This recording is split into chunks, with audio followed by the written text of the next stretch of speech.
Assalamualaikum warahmatullahi wabarakatuh.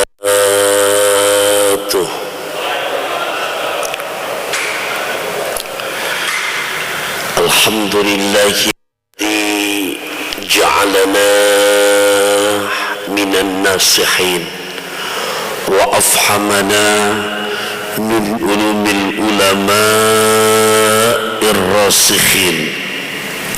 Wassalatu wassalamu ala sayyidina Muhammadin man nasakha dinuhu adyanal kafarati wat talihin wa ala alihi wa ashabihi alladhina kanu yatamassaku syari'atahu salihin. Amma ba'du fa ya ibadallah, usikum wa iyaya bitaqwallahi faqad fazal muttaqun.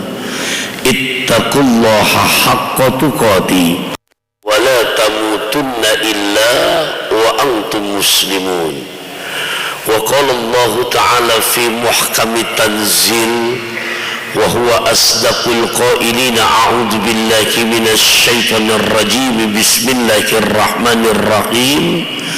Qalu subhanaka la ilma lana illa ma 'allamtana innaka antal alimul hakim. Hadirin wal hadirat, shaimin shaimat, jamaah salat subuh berjamaah di masjid tercinta Al Hidayah yang saya hormati, cintai, sayangi karena Allah, rahimakumullah. Segalanya puji syukur kita sampaikan kehadirat Allah yang berkat idinnya di kesempatan pagi hari ini kita awali perjumpaan kita dengan melaksanakan kegiatan yang mulia, kecintaan baginda Rasulullah, salat subuh secara berjamaah. Berkumpul kita di tempat yang paling mulia, bait min buyutillah. Dan sekarang sambil menunggu tibanya waktu isyraq, kita gunakan dengan kegiatan halaqah, juga kecintaan baginda Rasulullah. Berkumpul di tempat yang mulia, mengerjakan perbuatan yang mulia yang merupakan kecintaan baginda Rasulullah. Ya Allah, semoga semuanya ini selalu menjadi wasilah diri kita, ya Allah, senantiasa mulia di hadapan Allah yang maha mulia dengan mendapatkan ridhonya Allah subhanahu wa ta'ala. Amin ya Allah wa ya mujibas sailin. Pagi hari ini seperti yang diarahkan oleh DKM dari masjid kita tercinta Al Hidayah, insyaallah Al-Fagir duduk di hadapan para hadirin hadirat sekalian. Pertama, bukan maksud menggurui, tapi insyaallah menjalankan amanah yang diamanahkan oleh DKM kita. Insyaallah kita akan mengangkat tema Ramadan, bulan berkualitas untuk umat yang cerdas. Bagaimana tidak berkualitas? Sebab kalau kita lihat di dalam Al-Quran, sampai-sampai berbicara kisah, Allah namakan khusus dalam Quran satu surat namanya Al-Qasas, bentuk jamak dari yang berarti kisah. Sampai mufassir menjelaskan Al-Quran 2/3 isi Al-Quran adalah bercerita tentang kisah. Ramadan bulan berkualitas untuk umat yang cerdas. Sekiranya kita menelaah dari kisah-kisah tersebut, maka insya Allah selaku umat baginda Rasulullah, apalagi Allah izinkan kita berjumpa dengan bulan suci Ramadan, maka insya Allah kita tidak akan betul-betul mengabaikan tiap detik, tiap waktu Ramadan yang Allah izinkan ketemu dengan kita. Yuk kita lihat beberapa kisah dalam Quran. Pertama kita dapatkan di 2 juz pertama ayat ke-54. Saya ulang, Quran surat kedua Al-Baqarah juz pertama ayat ke-54. Cerita ini diabadikan di surah Al-Baqarah ayat ke-54. Bismillahirrahmanirrahim. Wa idh qala Musa liqaumihi ya qaumi innakum zalamtum anfusakum bittikhadikumul ijla fatubu ila bari'ikum faqtulu anfusakum dzalikum khairul lakum inda bari'ikum fataba 'alaikum innahu huwat tawwabur rahim. Wa idh qala Musa, dan di saat, ingatlah, di saat Nabi Allah Musa berkata liqaumi, kepada kaumnya, innakum zalamtum anfusakum, sungguh kamu sekalian telah berbuat zalim, telah berbuat salah terhadap diri kalian semua dengan cara bittikhadikumul ijla, menjadikan patung anak sapi dan menjadi sembahan mereka. Diponis oleh Nabi Allah Musa, kalian tuh salah, udah melenceng, kalian telah berbuat dosa. Umatnya pun mengakui. Lantas mereka bertanya, cara kami minta ampunnya gimana Nabi Allah Musa? Cara minta maaf kami gimana? Faktulu anfusakum zalikum khairul lakum inda bari'ikum fataba 'alaikum innahu huwat tawwabur rahim. Ya sudah, cara minta ampun kamu, cara minta ampun kamu sekalian dengan cara ya udah bunuh diri. Faktulu anfusakum, bunuh diri kalian masing-masing. Allahu Akbar. Buat kaum yang cerdas, kalau sekiranya ini terjadi top kepada diri kita, berapa hari, setiap hari berapa orang yang harus bunuh diri? Karena punten, tempat kita adalah khilaf dan salah. Tuh untuk kaum Nabi Musa, berbuat salah, tobatnya bunuh diri. Ya Allah, ya, itu satu contoh Al-Baqarah ayat ke-54. Kita lihat lagi, masih di Al-Baqarah ayat ke-65 dan 66. وَلَقَدْ أَلِمْتُمُ الَّذِينَ اعْتَدَوْا مِنْكُمْ فِي السَّبْتِ فَقُلْنَا كُونُوا قِرَدَةً خَاسِئِينَ نَكَالًا لِمَا بَيْنَ يَدَيْهَا وَمَا خَلْفَهَا وَمَوْعِظَةً لِلْمُتَّقِينَ. Tuh, dua contoh yang berikutnya nih. Kedua, Nabi Allah Musa mesenin kepada umatnya, kalau hari Sabtu biar pada ibadah, buka kitab Taurat. Dasaran Bani Israel ada yang ngeyel, malah mancing. Tolong yang masih suka hobi mancing hati-hati ya, karena mohon maaf, orang yang hobi mancing pasti nggak pernah maju-maju. Ya, ya kalau orang mancing maju kecebur Pak. Oke, saya teruskan.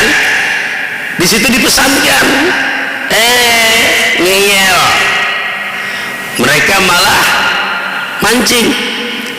Ketahuan nama Nabi Allah Musa, ditegur, disalahin, karena keluar dari koridor. Kalau kita berbuat maksiat Ustaz, gimana Nabi Allah Musa syarat taubat saya untuk minta ampunnya, taubatnya? Ya sudah, taubatnya nggak repot-repot. Kunu kirodatan khosiin, berubahlah kalian menjadi monyet-monyet yang hina. Allahu Akbar. Sekali berbuat dosa bunuh diri, tobatnya. Sekali berbuat dosa berubah jadi binatang, jadi monyet. Dua, Ustaz itu di kalangan umatnya enggak rata semua, baru dua. Satu lagi, kita pindah agak jauhan dikit. Di Al-Quran banyak sekali contoh-contohnya seperti ini. Peristiwa Nabi Allah Adam di surat ke-7 juz ke-8 ayat ke-22. Nabi Allah Adam langsung ini ceritanya lumayan panjang karena ada ayat 11. Walaqad khalaqnakum summa sawwarnakum summa qulna lil malaikati isjudu li adama fasajadu illa iblis ya lam yakun minas sajidin qala ma manaka. 22 nya langsung fadallahuma bi ghurur falamma dhaqa asy-syajarata badat lahuma sawatuhuma wa tafiqa yakhsifani alayhima min waraqil jannah wa nadahuma rabbuhuma alam anhakuma an tilkuma asy-syajara wa aqul lakuma inna asy-syaitana lakuma aduwwun mubin. Qala rabbana zalamna anfusana wa illam taghfir lana wa tarhamna lanakunanna minal khasirin. Amin. Fadallahuma bigurur.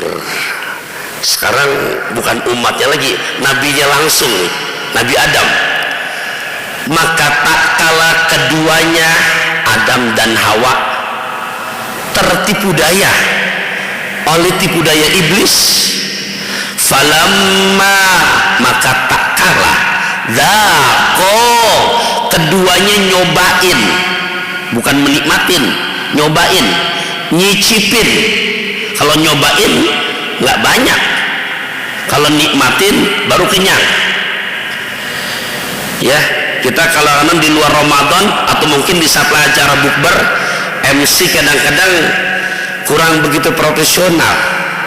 Baik kepada para jamaah, setelah kita takjil nanti kita langsungkan untuk sholat maghrib berjamaah, dan setelah selesai maghrib berjamaah silakan kepada para jamaah untuk mencicipi hidangan yang ada. Di hati saya ucap, aduh, nyicipin, nyicip ya, udah tahu dari pagi puasa, siang lapar, pas malam disuruh nyicipin. Wah, tarawih pada letoy nanti ya. Tapi lain lagi kalau MC yang profesional, al-insan makhdu'un tahta lisani, manusia bersembunyi di balik omongannya. Kalau profesional nggak akan begitu ngomongnya. Baik kepada para jamaah al-hidayah tercinta rahimakumullah, nanti begitu terkumandang adzan maghrib, kita sama-sama batalkan puasa kita dengan takjil yang sudah disiapkan, dan nanti dilangsungkan untuk maghrib kita berjamaah. Selesai maghriban berjamaah dan ba'diyah, kepada para jamaah dipersilakan untuk menikmati hidangan yang ada.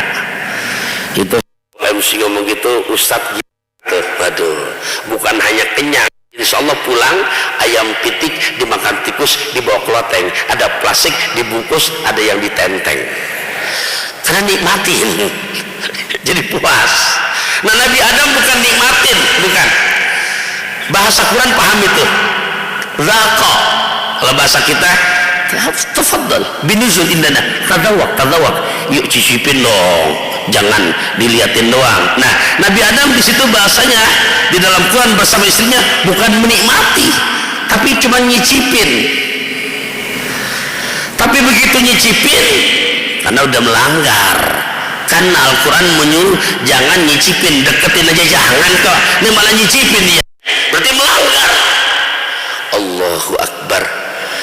Baru sekali melanggar Nabi Adam, sekali loh. Lain kayak kita. Kalau kita mohon maaf, sekali apa berkali-kali? Berkali-kali. Falamma dhaqa syajarata badat lahuma sawatuhuma wa tufiqa yahsifani alaihima min waraqil jannah. Begitu sekali mencicipi, maka semua pakaian yang dipakai lepas, telanjang. Allahu Akbar. Ini Nabi, bukan umatnya. Baru sekali langsung pakaian yang dipakai bersama istrinya telanjang. Sampai di Quran diabadikan Nabi Allah Adam bersama istrinya berupaya mengambil dedaunan yang ada di surga untuk nutupin auratnya. Ya Allah, bersyukur buat umat yang cerdas dengan Ramadan yang penuh kualitas. Kalau kiranya kita sama dengan begitu, coba aja Pak, dosa kita bukan sekali tapi berkali-kali. Kita pulang nih dari Al-Hidayah, kita buka lemari kita, walaupun dosa kita berkali-kali, masih bisa kita gonta-ganti pakaian. Udah 3 tuh. Nah, sekarang kita pulangkan untuk umat yang cerdas di bulan yang penuh kualitas. Sesuai tema kita pagi ini, Allahu Akbar. Pulang renungin Pak. Ya, tadi 3 kisah udah saya ceritakan. Sekarang pulang kita renungkan 1 ayat. Surat ke-39, juz ke-19, ayat ke-53. Nah, ini buat umat Rasulullah nih. Makanya Syekh Muhammad Nawawi bin Umar Al-Jawi dalam kitab Nasaihul Ibadnya, beliau sampai tuliskan bagaimana kabita iri Nabi Allah Adam sama umat Kanjeng Rasulullah. Yuk kita lihat di surat Az-Zumar ayat ke-53. Qul ya ibadiyalladzina asrafu ala anfusihim la taqnatu min rahmatillah innallaha yaghfiruz dzunuba jami'a innahu huwal ghafurur rahim.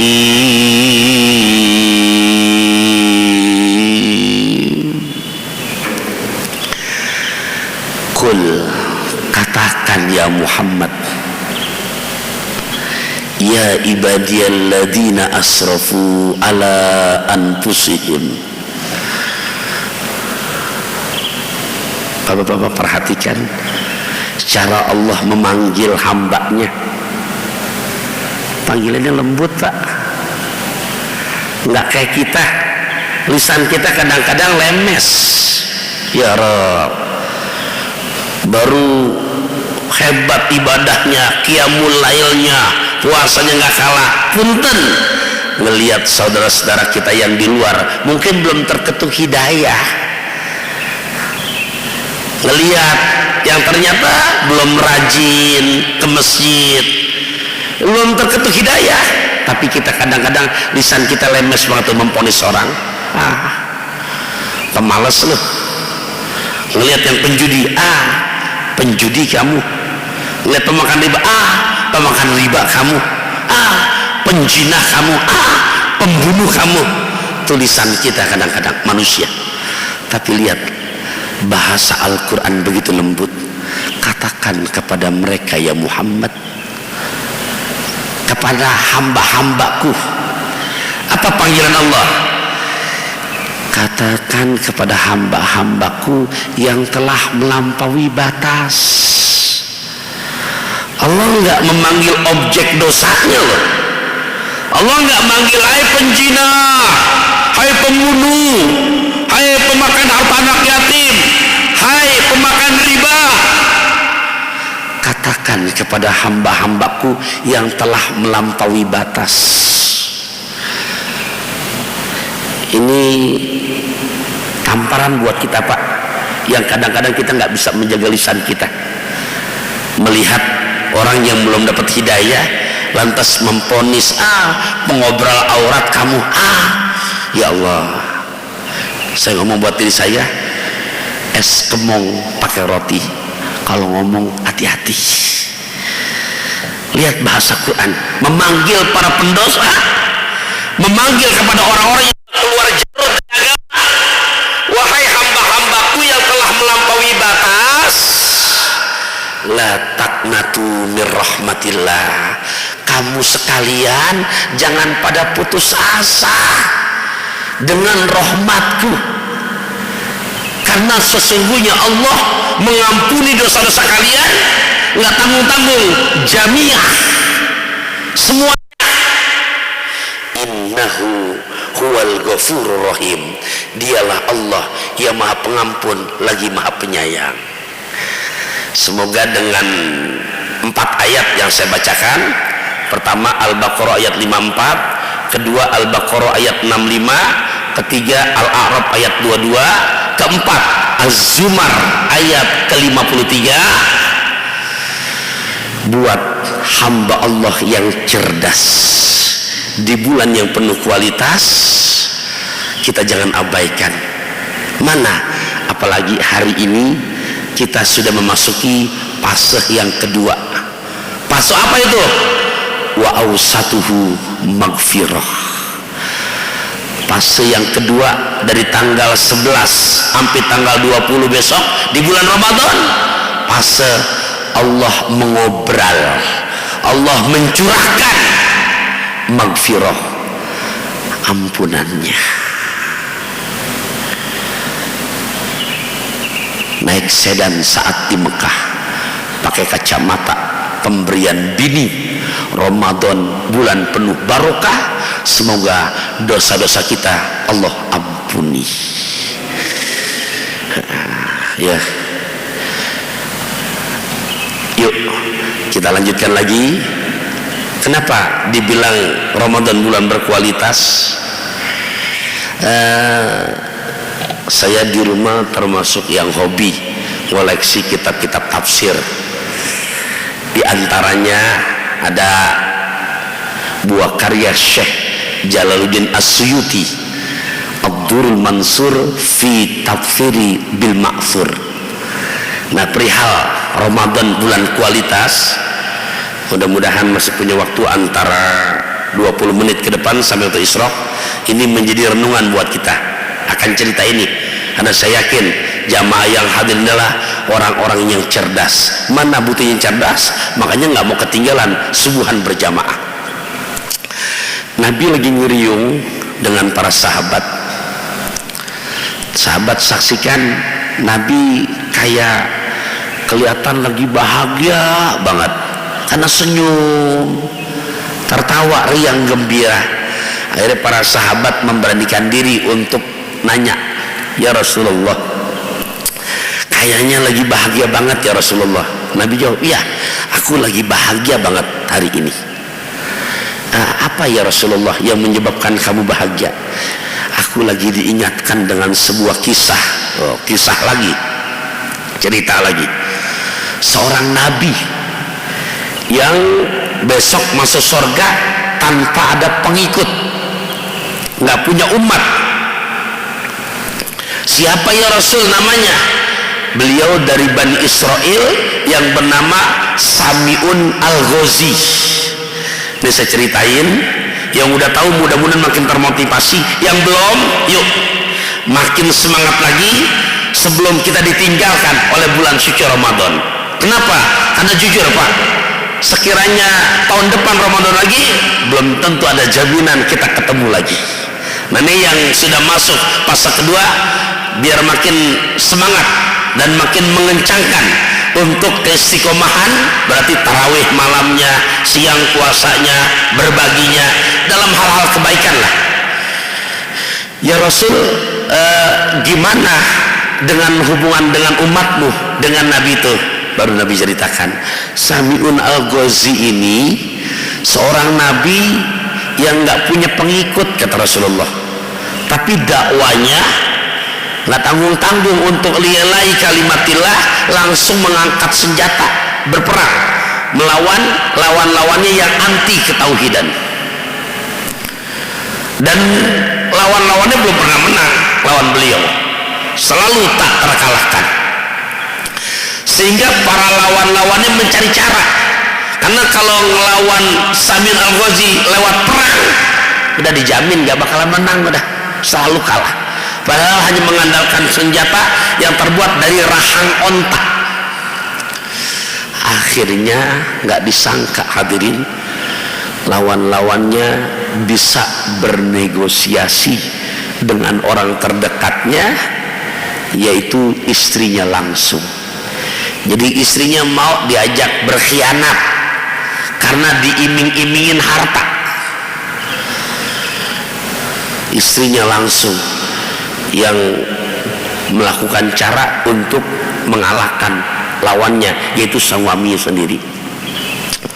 Di saat suaminya terlelap tidur, diikat tangannya, kakinya.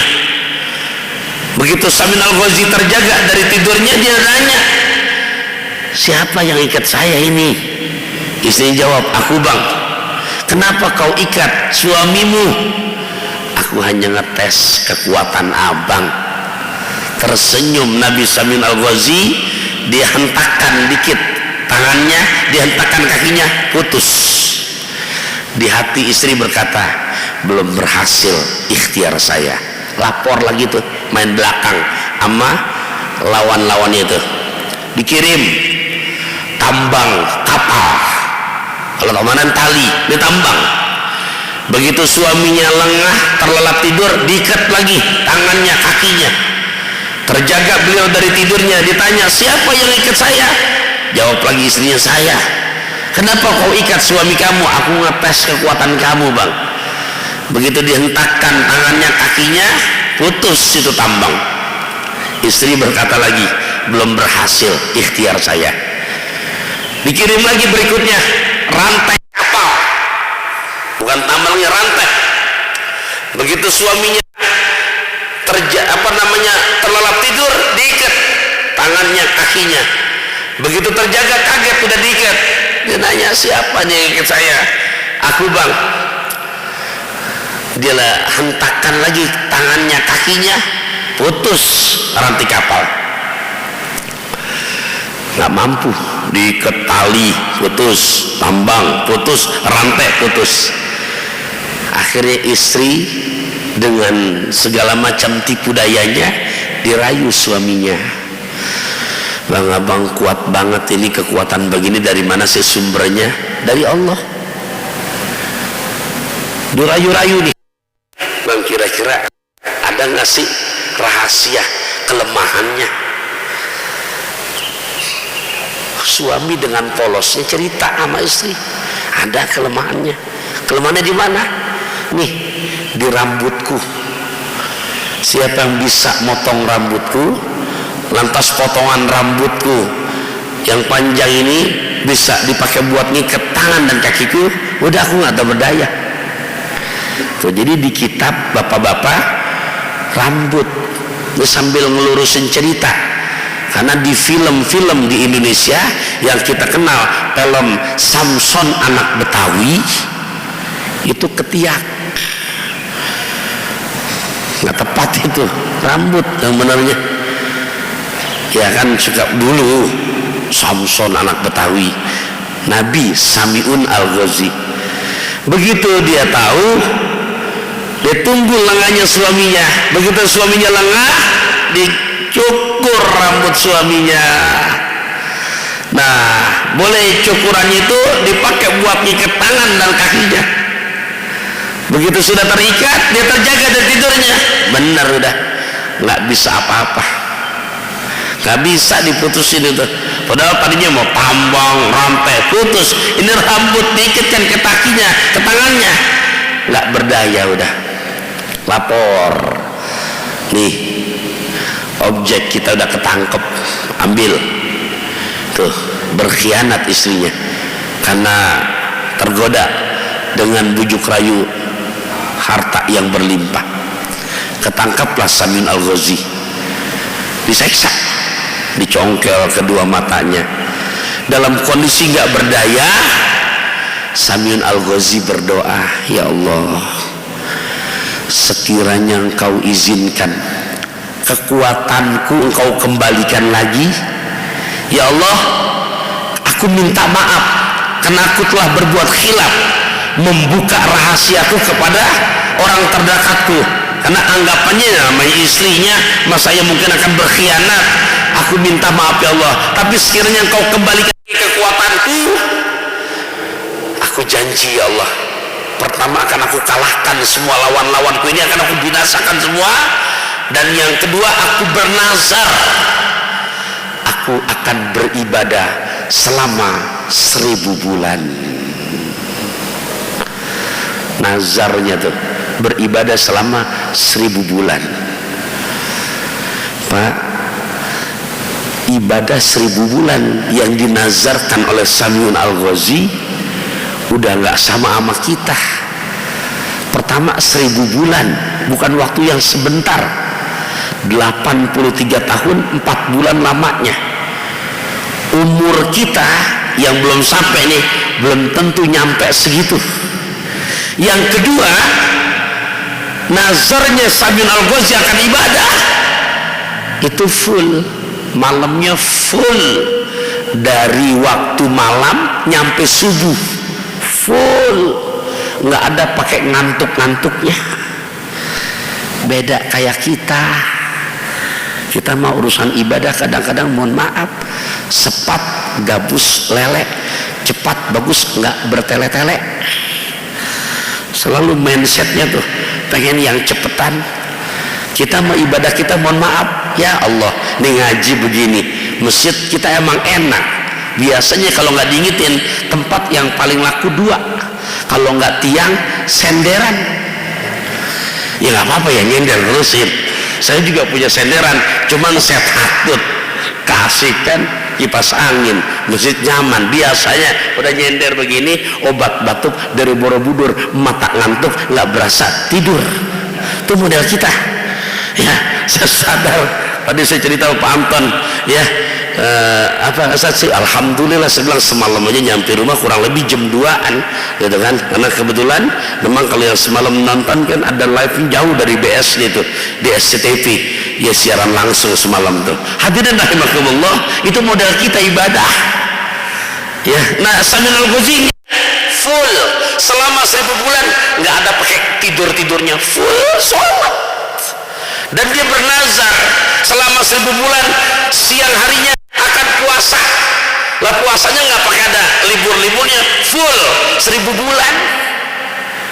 Coba kita lihat dah, mohon maaf Pak, masuk aja dah minggu-minggu kedua begini, rada-rada ngelus dada.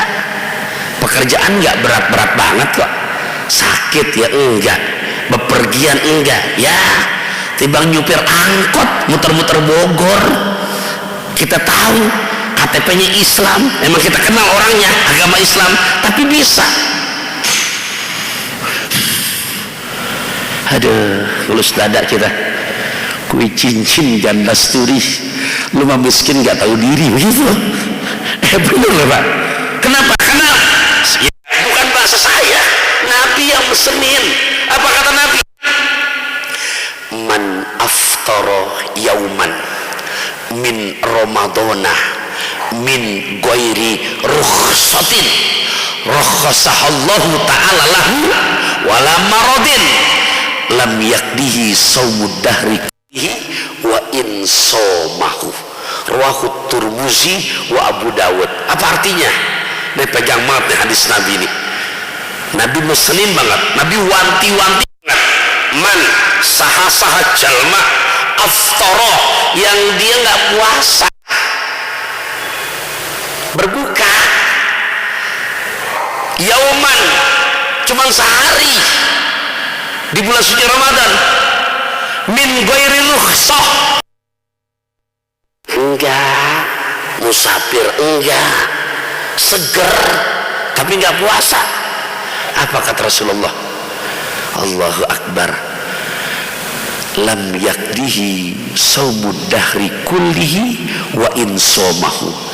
Sekiranya dia mau mengkodok, dia mau gantinya bukan sehari Pak, saumud dahri kullihi, dia menggantinya, mengkodoknya sepanjang hidupnya. Tidak bisa menyamai fadilah satu hari yang ada di bulan suci Ramadan. Dah saya tuntaskan dulu ceritanya. Jadi Sabi'un Al-Ghazi bernazar, kalau sekiranya engkau kembalikan ya Allah kekuatanku, akan aku hancurkan lawan-lawanku. Dan yang kedua, aku bernazar selama 1000 bulan. Punten Pak, biar meresap ke hati. Jadi nazarnya berapa lama dia mau ibadah?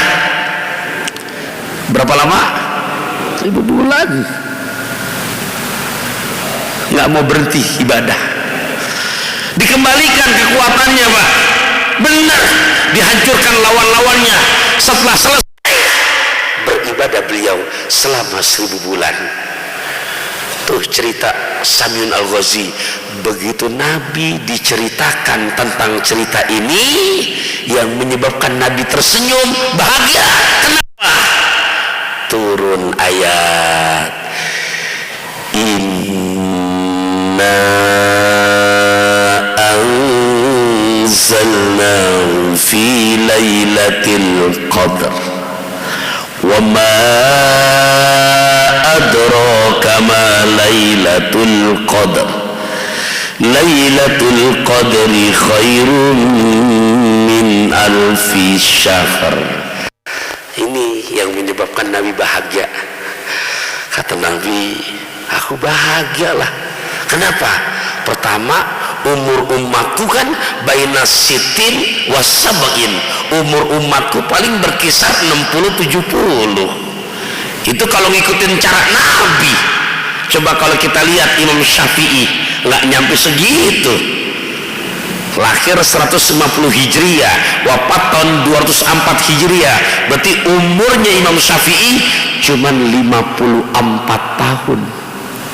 Tapi mohon maaf, walaupun cuma 54 tahun usianya, dia punya barokah umur.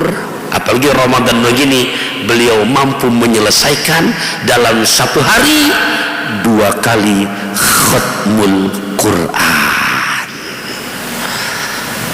Makamnya jauh di Mesir yang ibu kotanya Kairo, bukan Kreo. Kalau Kreo di Ciledug adanya Pak.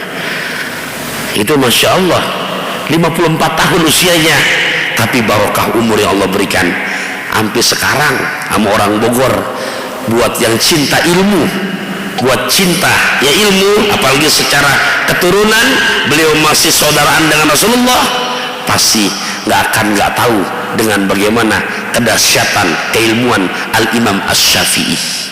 Nah, aku bahagia kata Rasulullah, umur umatku belum tentu nyampe 1000 bulan, tapi ada 1 bulan yang sangat berkualitas untuk umat yang cerdas. Mana? Untuk yang mau, yang nggak mau ya apa-apa, yang mau. Maka siapa saja orangnya, nggak kenal pangkat jabatan, nggak kenal siapapun ya identitasnya, di saat dia ibadah Ramadan lantas Allah izinkan bisa ketemu dengan malam qadar. Ini Allah yang jamin loh, bukan hadis. Allah yang jamin lailatul qadri khairun min alfi syahr. Malam qadar itu kata Quran malam yang lebih the best, lebih hebat, lebih keren daripada 1000 bulan. Jadi walaupun umur kita nggak ribuan tahun kayak Nabi Adam, nggak ratusan tahun kayak Nabi Musa, tapi buat mereka yang cerdas memanfaatkan bulan yang berkualitas, insya Allah kualitasnya melebihi kehebatan ibadah Nabi Sami'un Al-Ghazi. Ya Allah, mudah-mudahan kajian kita pada pagi hari ini betul bisa menjadi motivasi untuk kita makin semangat lagi, ya, semangat tarawihnya malam hari, semangat berpuasa Ramadannya, semangat berbaginya, semangat buka Qurannya, semangat i'tikafnya. Kita ketemu lagi dengan bulan suci Ramadan. Hadirin hadirat rahimakumullah, kalau saya ngomong rada kasar saya minta maaf, memang saya makhluk kasar, sebab kalau saya makhluk halus saya enggak. Kalau bahasa pantun udah bunyi tuh waktunya, ya selesai setelah ibadah selagi hidup mah wa bihamdika asyhadu an la ilaha illa anta astaghfiruka wa atubu ilaik wallahul muwaffiq ila aqwamit thoriq. Assalamualaikum warahmatullahi wabarakatuh.